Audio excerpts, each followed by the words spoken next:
Okay, yes, hello, this is Mike Ginevra again, and now this is the second part of the overview of the job search process. And I'm going to go down to slide number 10 where we were before, and let's see if we can start the slideshow. Okay, so we've looked at the initial sections of the job search process. We looked at how to focus yourself, the importance of networking, the use of success stories, a couple of areas of marketing and selling of your knowledge and skills and abilities, the marketing aspect of the job search, and now company and job search research. Golly, there are so many resources that you can turn to get information about the job search, and lots and lots and lots and lots of the research that goes on today is over the internet. Lots of the communication that goes on between people occurs over the internet, and it's going to be, God willing, will continue and continue to grow and grow and grow. And technology and the importance of technology in communication is going to continue to grow.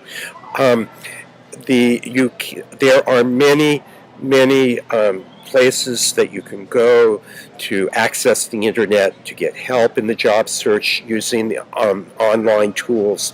There are books, there are websites that can help guide you. The one-stop centers in the Valley, the Connect Center in Sunnyvale, the Work to Future Center in the San Jose and southern Santa Clara County, Peninsula Works in San Mateo County. All of these organizations have internet access and have people who can help you as you go through the job search process in researching jobs and in researching companies and in applying for jobs. A lot of the schools also have resources that you can use. The internet, the web, it is, not just can be, but for most people is an integral part of all the phases of the job search process. It helps you in, you can use the internet in self-development and self-awareness. And by this I mean in understanding your skills and the things that you love to do. There are tools and there are websites, there are places you can go on the internet that can help you in that process. At various times in your life, you're going to be in the spot where all you want to do is just get a job to survive. Okay, but as you get into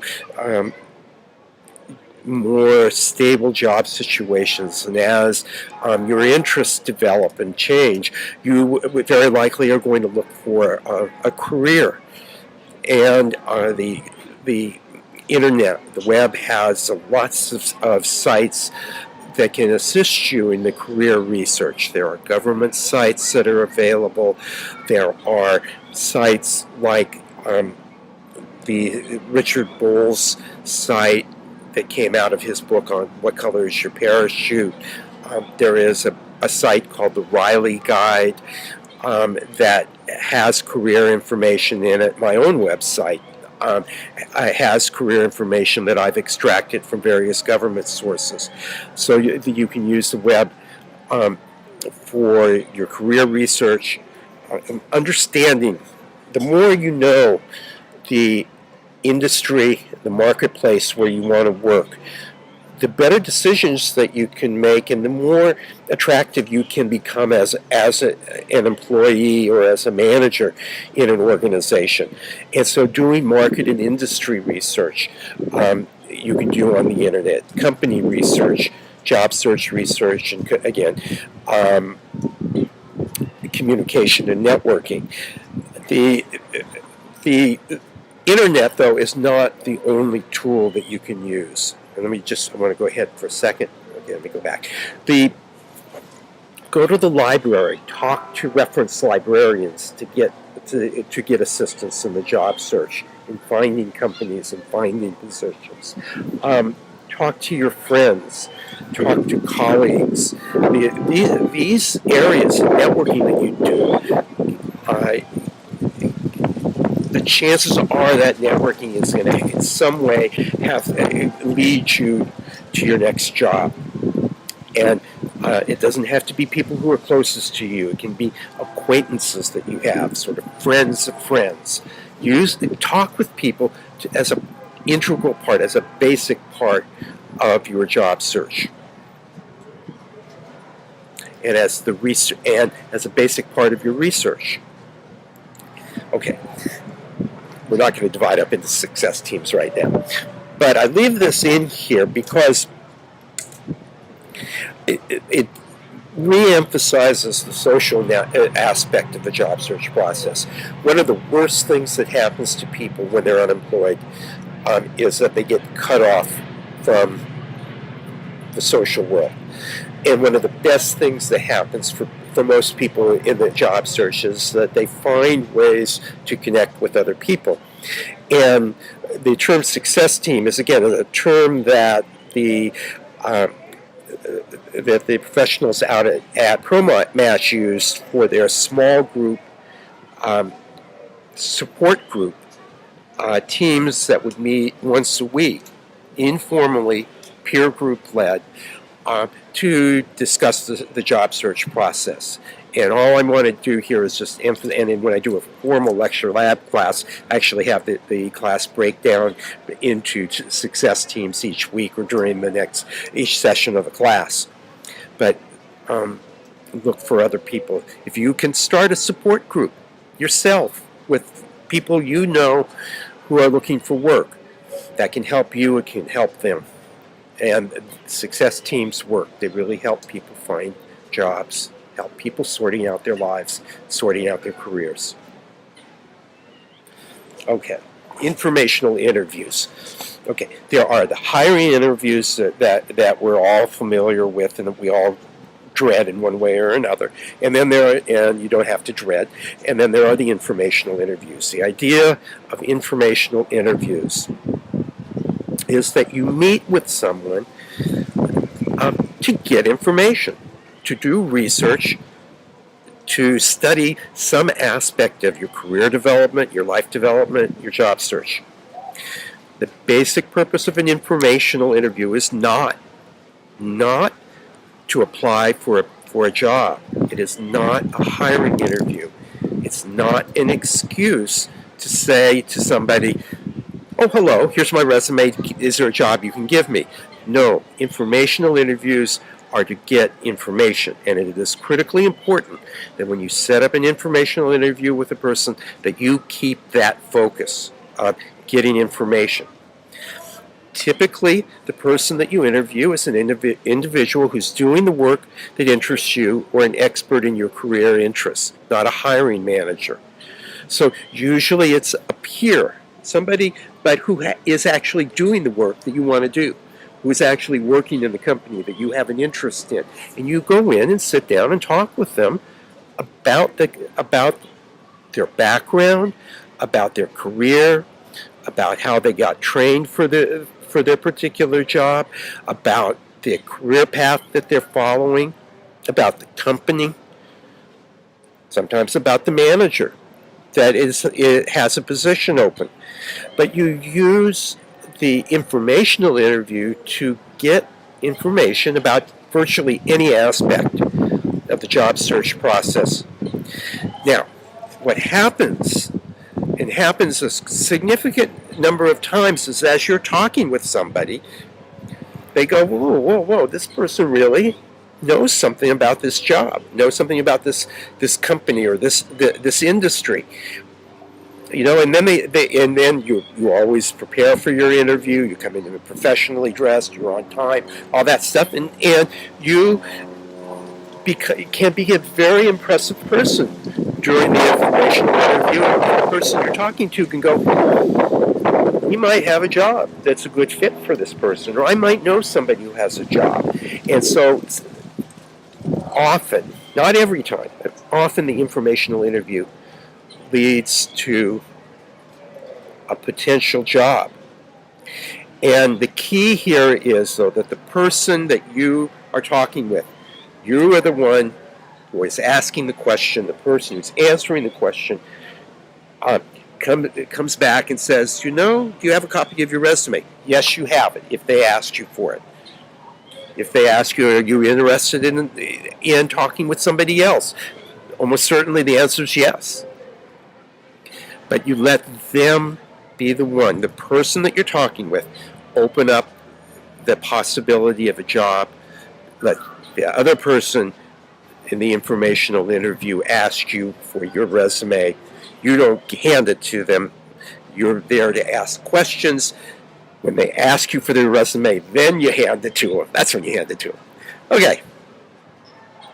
Informational interviewing, an incredibly powerful tool. And again, it's relevant to all the different areas of the job search process. You can use it to expand your network. You can research positions, research company, research the environment of the company, research the manager, research the career paths that people follow. If you're making a career transition in life, informational interviews are incredibly valuable because you talk with people who are in the career that interests you, who have made that transition before, and they help you in planning and making decisions. One of the most important aspects of the informational interview is that you uncover what's called the hidden job market.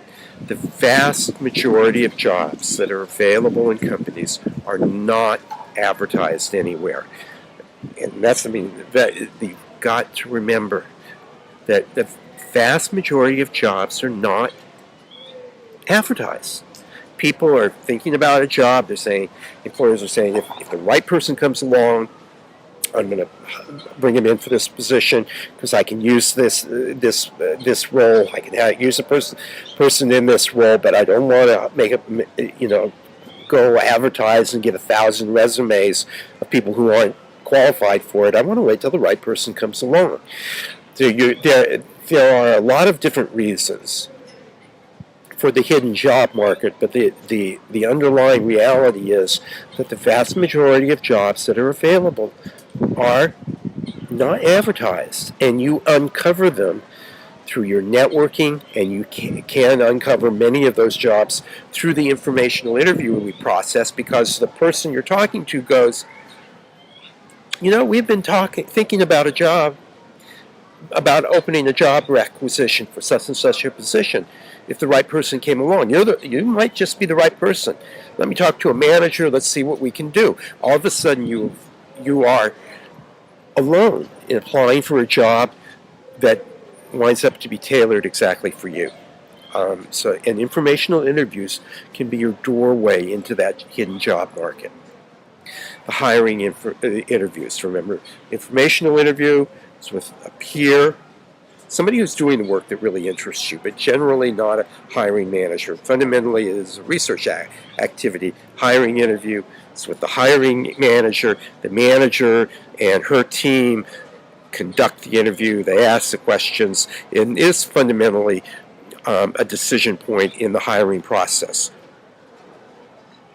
Okay, I'm going to come back. There are a lot of things that you can do to prepare for a hiring interview.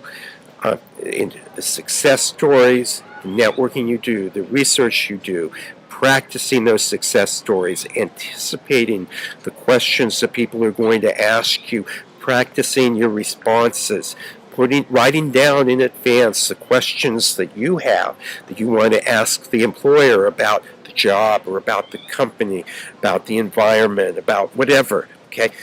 So you can do a lot to prepare yourself for the hiring interview if you follow the kind of process that I talk about here, that you may well find, and you will very likely find, that the hiring interview becomes fun, becomes an enjoyable part of your job search. But you've got to prepare, you've got to do the networking, you've got to do the whole package. And then when you go into the hiring interview, you're prepared, you know a lot of the people you're going to be talking to, you know a lot about the company that you're going to be interviewing at, all of those kinds of things. And you're looking for a position that utilizes the knowledge and skills and abilities that you already love to use. So you're basically talking about things you love to do. Closing the deal, negotiations, and decision. Okay. Now, this is something that I remember when I was at ProMatch. It was one of the things they really emphasized was when you get a job offer, and remember the only offer that really counts is a written job offer, but when you get a job offer, look at it and understand what are your musts and your wants. What are the things that you must have in a job where you will say no to the offer? What are the things that you would be interested in having and might be a place where you can negotiate? Understand your situation, understand the environment. If you're applying for a marketing job or a selling job, chances are the employer expects that you're going to negotiate, because negotiating and that kind of dealing with people is an integral part of the sales and marketing process. In other positions, I had a friend who had a position. He had all right, I'm going to negotiate this stuff. And the person on the other end, it was a temporary job and stuff. I mean, she opened the manager on the other end. It was like, no, this is the way it is. And, she was really starting to get angry at the guy for negotiating. Well, that wasn't a situation where he could negotiate. But there are a lot of situations where you can negotiate, and where really maybe you need to negotiate to make sure that the job meets your fundamental needs. The job is a two-way street. There might be situations where you take any job that you can get that is honest and ethical and helps you support yourself and your family. Okay, where there's no negotiation. I'll do anything honest and ethical to generate some income, because otherwise we're not going to survive. There are times when negotiation isn't the right thing.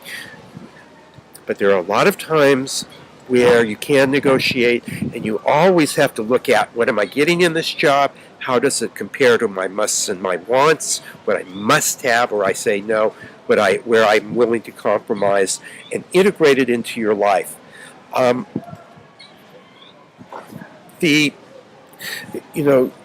Don't feel that you have to say yes to every job unless you're in a survival job situation where you might have to.